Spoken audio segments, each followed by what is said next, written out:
Marcus had always been careful about his finances, but when his grandmother Helen spoke, the entire neighborhood seemed to listen. At 68, she had a voice that could carry 3 blocks and opinions she wasn't shy about sharing. What happened at the Johnson family barbecue that Saturday afternoon would change everything Marcus thought he knew about trust, family, and the price of keeping secrets. The smell of charcoal and hamburgers filled the air as Marcus pulled into his cousin Derek's driveway. He'd been looking forward to this gathering for weeks. Work at the accounting firm had been brutal lately, and he needed the distraction of family, good food, and his grandmother's legendary potato salad. His 2019 Honda Civic gleamed in the afternoon sun, freshly washed and detailed. He'd bought it used 2 years ago and had been making steady payments ever since. Marcus grabbed the cooler of beer from his trunk and headed toward the backyard, where he could already hear laughter and conversation. Derek waved from behind the grill, spatula in hand, while kids ran around the lawn with water balloons. The scene was perfect, exactly what Marcus needed after a stressful week of tax season preparations. Marcus, his grandmother called out from her lawn chair, positioned strategically to oversee all the festivities. Helen Williams was the undisputed matriarch of their family, a retired teacher who had raised 5 children and helped with countless grandchildren. She wore her usual summer uniform, a floral sundress, comfortable sandals, and a wide-brimmed hat that cast shadows over her sharp brown eyes. He bent down to kiss her cheek, inhaling the familiar scent of her lavender perfume. "Hi, Grandma. How are you feeling?" "Oh, you know me, baby, still kicking and taking names." She patted his arm affectionately. "That car of yours sure is looking good. You've been taking good care of it." Marcus smiled, settling into the chair beside her. "Thanks, I try to keep it clean." The afternoon progressed pleasantly. Marcus caught up with cousins he hadn't seen in months, played catch with Derek's twin boys, and helped his Aunt Sandra set up the dessert table. The sun was beginning to set, casting long shadows across the yard, when disaster struck in the form of his grandmother's well-intentioned but poorly timed announcement. It happened during what should have been a quiet moment. Most of the adults were sitting around the patio table, drinks in hand, sharing stories and catching up on family news. The children had moved inside to watch a movie, leaving the adults to enjoy the peaceful evening air. Marcus was in the middle of telling everyone about his recent promotion to senior associate when his grandmother decided to contribute to the conversation. "Speaking of good news," Helen said, her voice carrying that particular tone that meant she was about to share something she considered important. "Marcus here just finished paying off his car loan. $12,000. That's no small chunk of change. I'm so proud of how responsible he's been with his money." The words hung in the air like smoke from the grill. Marcus felt his stomach drop as he realized what had just happened. Every head at the table turned toward him, and he could see the wheels turning in their minds. Marcus had never told anyone in his family about paying off his car loan early. In fact, he hadn't told anyone about the extra money he'd been earning from freelance bookkeeping work on weekends. He'd been deliberately vague about his finances, preferring to keep his business private. But somehow, his grandmother had found out. The silence stretched uncomfortably as Marcus tried to process what had just happened and figure out how to respond. His cousin Derek was the first to break the silence, raising his beer bottle in a mock toast. "Well, well, well, look who's been holding out on us. 12 grand, huh? That's some serious cash, cousin." Marcus forced a laugh, trying to play it off as no big deal. "It's not that big of a deal. I just made some extra payments here and there." But even as he said it, he could see that his explanation wasn't satisfying anyone. His Aunt Sandra was looking at him with curiosity, while his Uncle James had that calculating look that Marcus had learned to fear during family gatherings.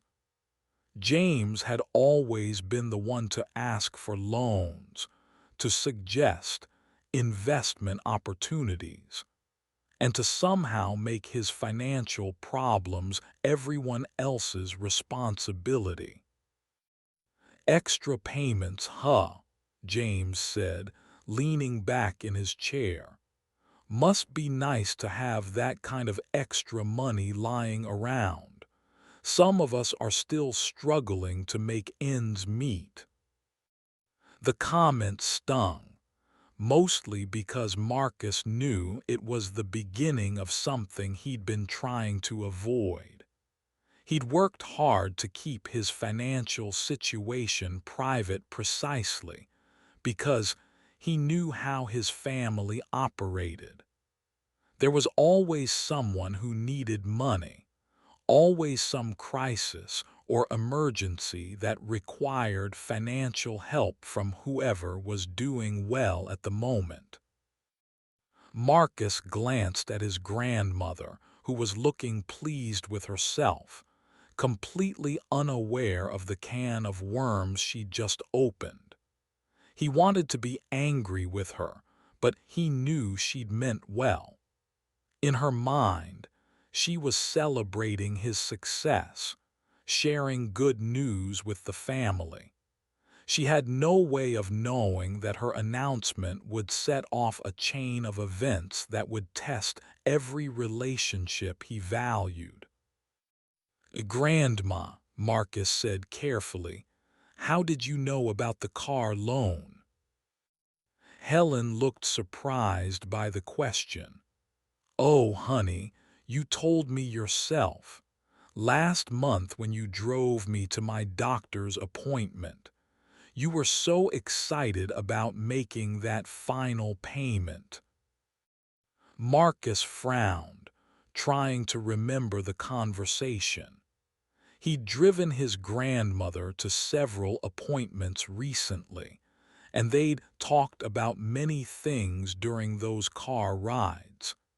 It was possible he'd mentioned something about his car payments without thinking about it. His grandmother had always been easy to talk to, and he'd gotten comfortable sharing details of his life with her.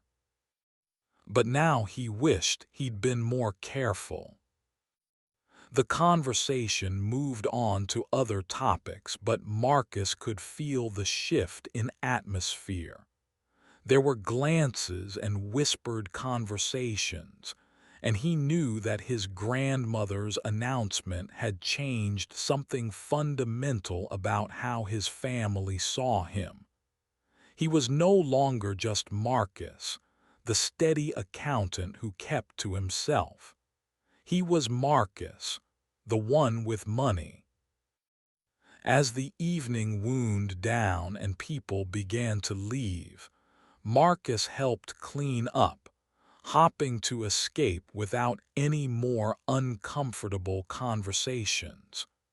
But as he was loading leftover hamburgers into a container, his Uncle James approached him. "Hey, Marcus, can I talk to you for a minute?" Marcus's heart sank. He'd been expecting this conversation, but he'd hoped to avoid it for at least a few more days. "Sure, Uncle James, what's up?" James glanced around to make sure they were alone, then moved closer. "Look, I know this is awkward, but I'm in a bit of a bind. My truck's been acting up, and the mechanic says it needs a new transmission. I'm looking at about $3,000 in repairs." "That's rough," Marcus said carefully, already knowing where this conversation was heading. "The thing is, I don't have that kind of money right now. Business has been slow, and with Jennifer's medical bills from her surgery last year, we're still playing catch-up." James paused, then continued. "I was hoping maybe you could help me out. I know you just paid off your car, so you've got some extra cash flow now." Marcus felt trapped. James wasn't wrong. Paying off his car loan did free up several $100s each month. But that money was already earmarked for his emergency fund and retirement savings. More importantly, Marcus had learned from previous experience that lending money to family members was a recipe for disaster.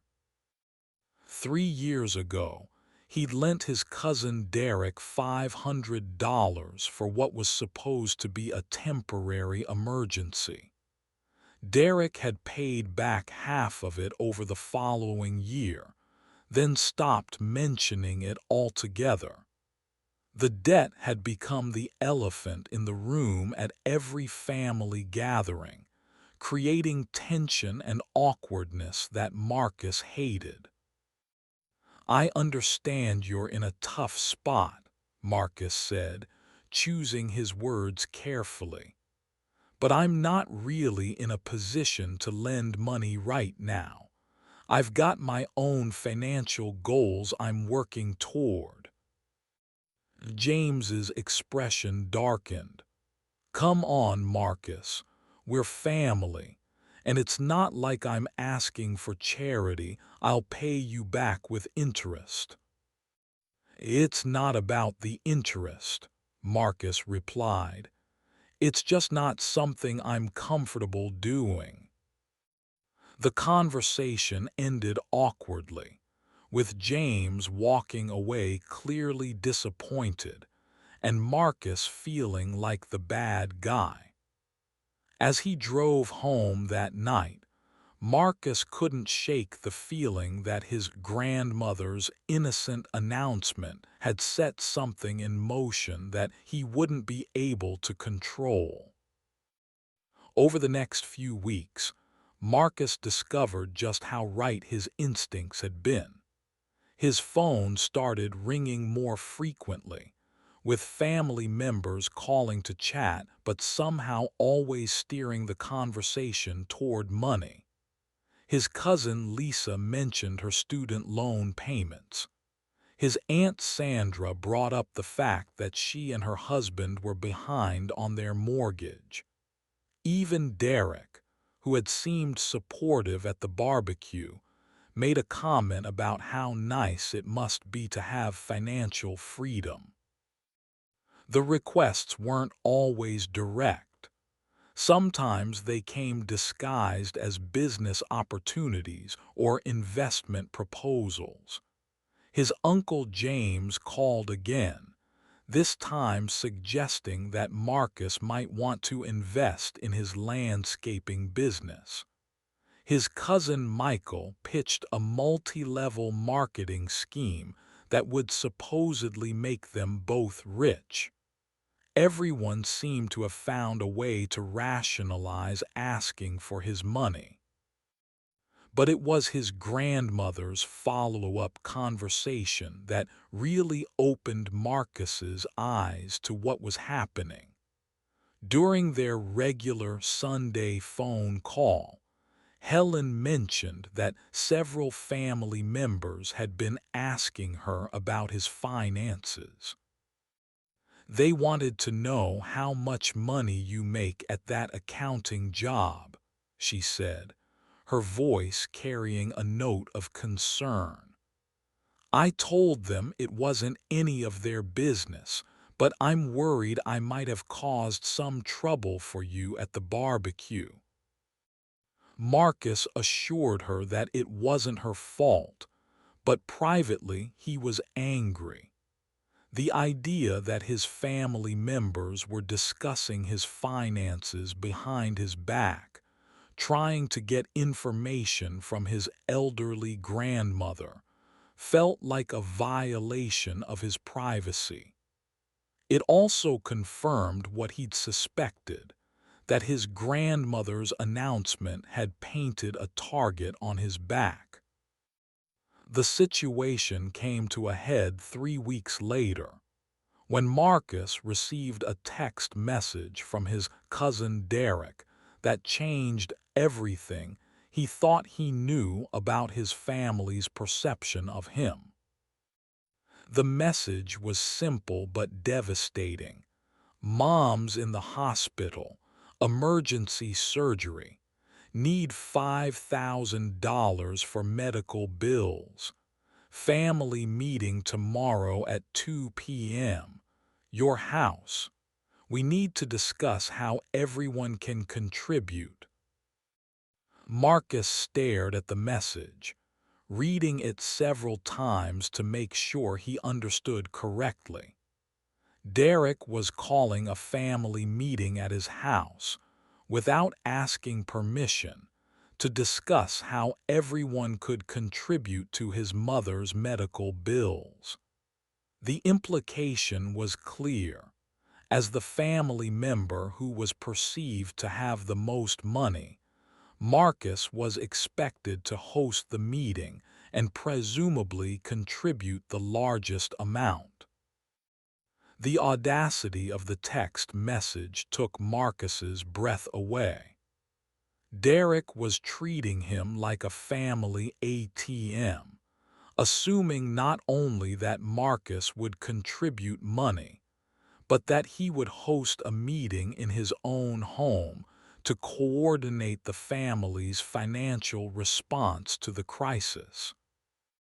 Marcus immediately called Derek to clarify the situation, but the conversation only made things worse. Look, Marcus, we all know you're doing well financially, Derek said when Marcus questioned the assumption that he would host the meeting. Mom needs surgery, and her insurance isn't covering everything. We need to pool our resources, and frankly, you're in the best position to help. I'm happy to contribute what I can, Marcus replied, but I never agreed to host a meeting, and I don't appreciate you telling everyone to come to my house without asking me first. Are you seriously going to make this about protocol when my mother is in the hospital? Derek shot back. I thought family meant something to you. The conversation ended badly, with Derek accusing Marcus of being selfish and Marcus feeling manipulated and misunderstood. But it also served as a wake-up call. His family wasn't just asking for financial help. They were expecting it, demanding it, and using emotional manipulation to get it. That night, Marcus made a decision that would define his relationship with his family for years to come.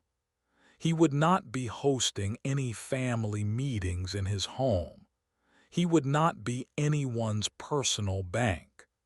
And he would not allow his success to become a source of guilt and obligation that others could exploit. The next morning, Marcus sent a group text to all the family members who had been invited to the supposed meeting at his house.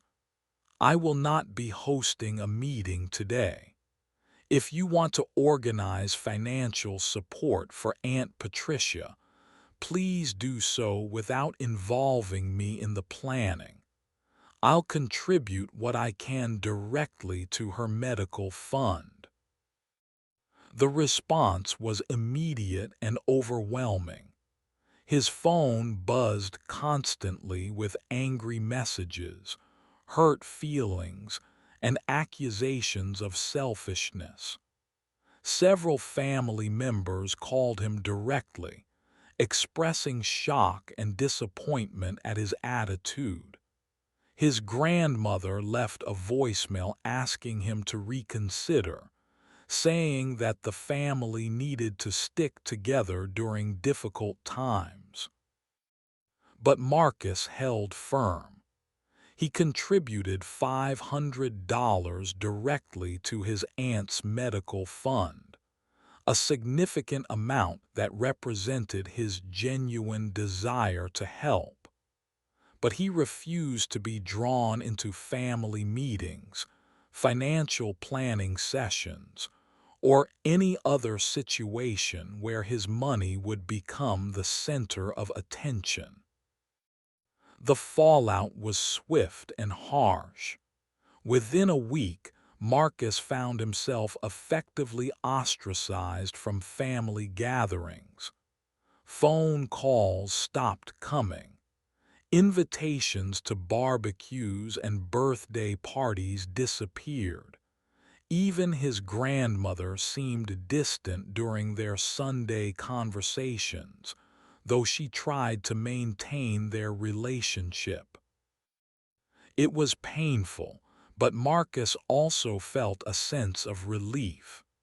For the first time in months, he wasn't fielding constant requests for money or dealing with family members who seemed more interested in his bank account than his well-being. He could focus on his work, his hobbies, and his own financial goals without feeling guilty or obligated to anyone else. But the story didn't end there. 3 months after the family meeting controversy, Marcus discovered something that changed his perspective on the entire situation. It came in the form of a conversation with his neighbor, Mrs. Rodriguez, who had been friends with his grandmother for over 20 years. Marcus was getting his mail when Mrs. Rodriguez approached him, looking concerned. "I hope you don't mind me asking," she said, "but is everything okay with your family? Your grandmother seems worried about you." Marcus explained the situation briefly, expecting sympathy or understanding. But Mrs. Rodriguez's response surprised him. "That's strange," she said, frowning, "because your grandmother told me a completely different story about that car loan situation." Marcus felt his stomach tighten. "What do you mean?" Mrs. Rodriguez looked uncomfortable, as if she regretted bringing up the subject.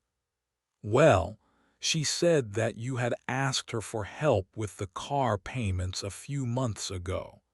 She said she gave you money to help pay off the loan, and she was proud that you had used it responsibly." The world seemed to tilt on its axis. Marcus stared at his neighbor, trying to process what she'd just told him. His grandmother had lent him money for his car loan. That was completely false. He'd paid off the loan entirely with his own money, using savings from his freelance work and careful budgeting. But if his grandmother believed she had helped him pay off the loan, that would explain why she'd been so proud to announce it at the barbecue. It would also explain why she'd been disappointed when he refused to help coordinate family financial contributions. In her mind, the family had helped him when he needed it, and now he was refusing to return the favor. The realization hit Marcus like a physical blow.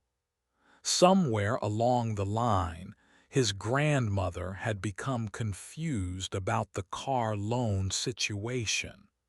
Whether it was due to her age, a misunderstanding, or something else, she genuinely believed she had given him money that he'd never received.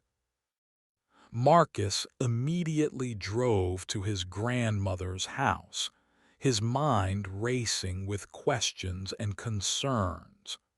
How long had she been confused about this? Had she told other family members that she'd lent him money?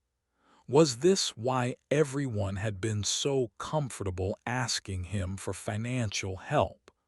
Because they believed he owed the family a debt. When he arrived at his grandmother's house, Helen was in her garden, tending to her roses. She looked up and smiled when she saw him, but Marcus could see something different in her expression, a vagueness that he'd attributed to normal aging but now realized might be something more serious. "Hi, Grandma," Marcus said, settling into one of her patio chairs.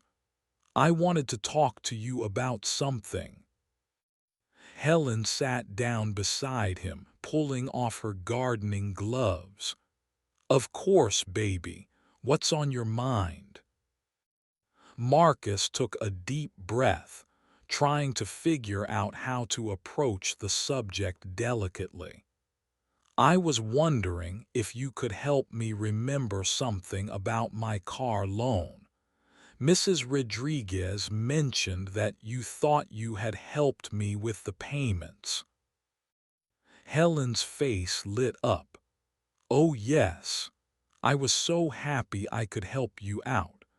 $12,000 is a lot of money for someone your age, and I know how hard you've been working." Marcus felt his heart break a little.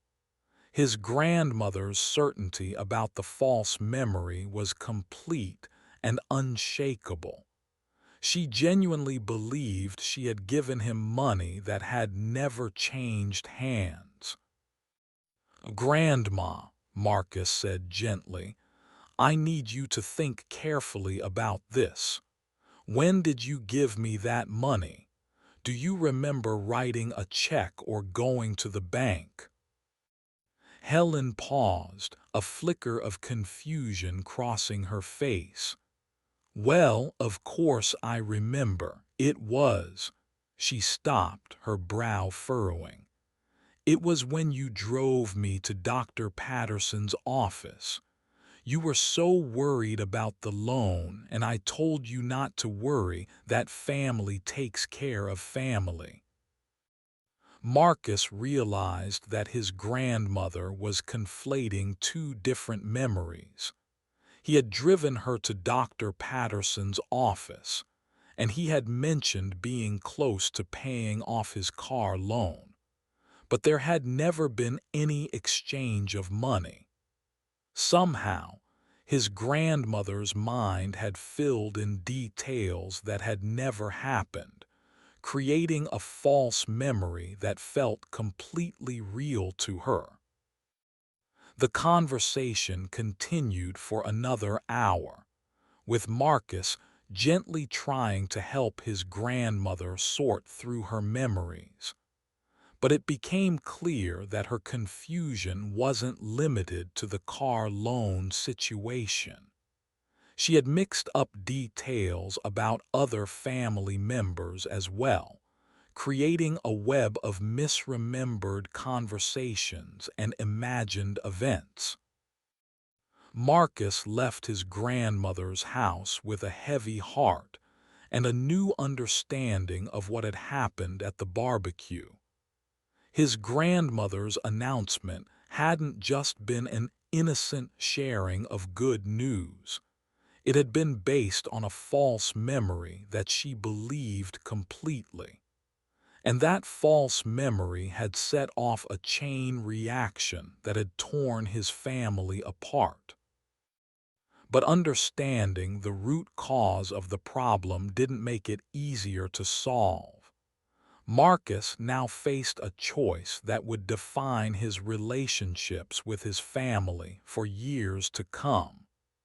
He could try to explain his grandmother's confusion to his family members, potentially embarrassing her and raising questions about her mental state.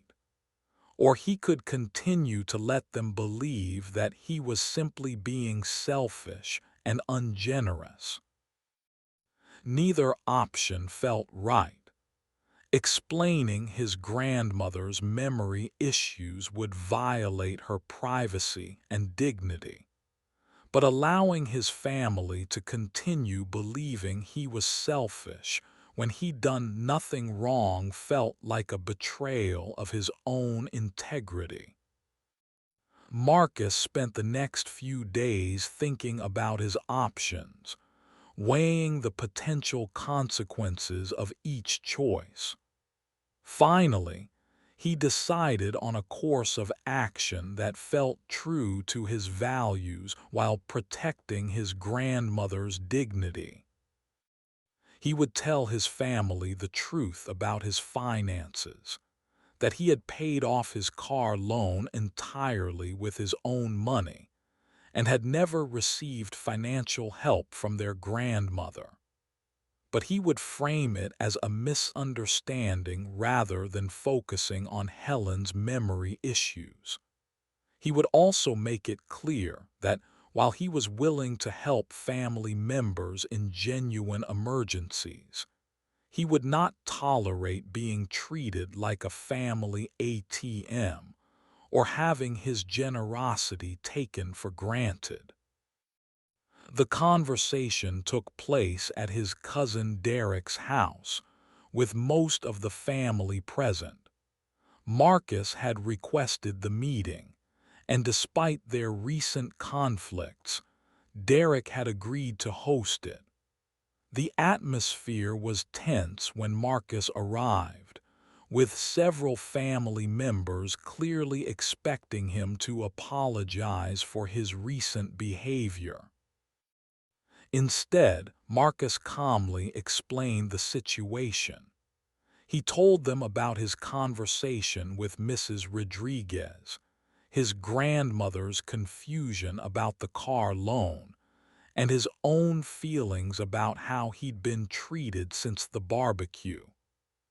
He was careful not to blame his grandmother or suggest that her memory problems were serious, but he made it clear that there had been a fundamental misunderstanding about his financial situation. The room was silent as Marcus finished speaking. He could see family members processing the information, realizing that their assumptions about his finances and his obligations to the family had been based on false information. His Uncle James was the first to speak. "So you're saying Grandma never actually gave you money for the car?" "That's correct," Marcus replied. I paid off the loan entirely with my own savings. Derek looked uncomfortable, but she seemed so sure about it at the barbecue. Marcus nodded. She was sure, but that doesn't mean it actually happened. The conversation that followed was difficult but necessary. Family members expressed surprise, confusion, and in some cases, embarrassment about their recent behavior. Several people apologized for their assumptions and their treatment of Marcus. Others seemed skeptical, as if they couldn't quite believe that the entire conflict had been based on a misunderstanding. But by the end of the meeting, Marcus felt that he had cleared the air. He had told the truth about his financial situation, defended his right to make his own decisions about money, and hopefully restored some of the trust that had been damaged over the past few months. The aftermath of the family meeting was complicated. Some relationships were repaired relatively quickly, with family members acknowledging their mistakes and working to rebuild trust. Others remained strained, with lingering resentment and awkwardness that would take years to fully resolve. Marcus's relationship with his grandmother remained strong, though he was now more aware of her occasional confusion and more careful about the information he shared with her. He also made sure to spend more time with her, taking her to doctor's appointments and helping her with tasks that were becoming more difficult as she aged. The experience taught Marcus valuable lessons about family dynamics, the importance of clear communication, and the dangers of making assumptions about other people's motivations. It also reinforced his belief that financial boundaries were essential for maintaining healthy relationships. Years later, Marcus would look back on the barbecue incident as a turning point in his life. It had been painful and complicated, but it had ultimately helped him establish boundaries that protected his well-being while still allowing him to maintain meaningful relationships with his family. He had learned that being successful didn't obligate him to solve everyone else's financial problems, and that protecting his own interests wasn't selfish. It was necessary. The final part of the story came 5 years later, when Marcus's grandmother passed away peacefully in her sleep. At the funeral, family members shared memories of Helen's generosity, her wisdom, and her unwavering love for her children and grandchildren.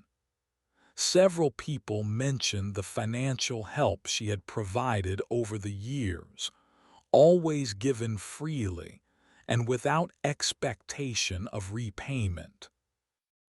During the reception, Marcus's cousin Derek approached him with an envelope. "Grandma asked me to give this to you," Derek said. "She wrote it a few months before she died." Inside the envelope was a handwritten letter from his grandmother, apologizing for the confusion about the car loan and expressing her pride in Marcus's financial responsibility and independence. She had realized, in her final months, that her memory had been playing tricks on her, and she wanted to make sure Marcus knew that she understood the truth. The letter ended with words that Marcus would treasure for the rest of his life. "You are a good man, Marcus, and I'm proud of the choices you've made. Never let anyone make you feel bad for being successful or for protecting what you've worked hard to achieve. Family should lift each other up, not tear each other down." Marcus folded the letter carefully and put it in his wallet, where it would remain for years to come. It was a reminder of his grandmother's love, his own integrity, and the importance of standing up for himself even when it was difficult or unpopular. The barbecue incident had started with an innocent announcement and had spiraled into months of family conflict and misunderstanding. But in the end, it had led to stronger boundaries, clearer communication, and a deeper understanding of what it meant to be part of a family while still maintaining individual autonomy. Marcus never regretted his decision to stand firm on his financial boundaries. The experience had been painful, but it had also been necessary.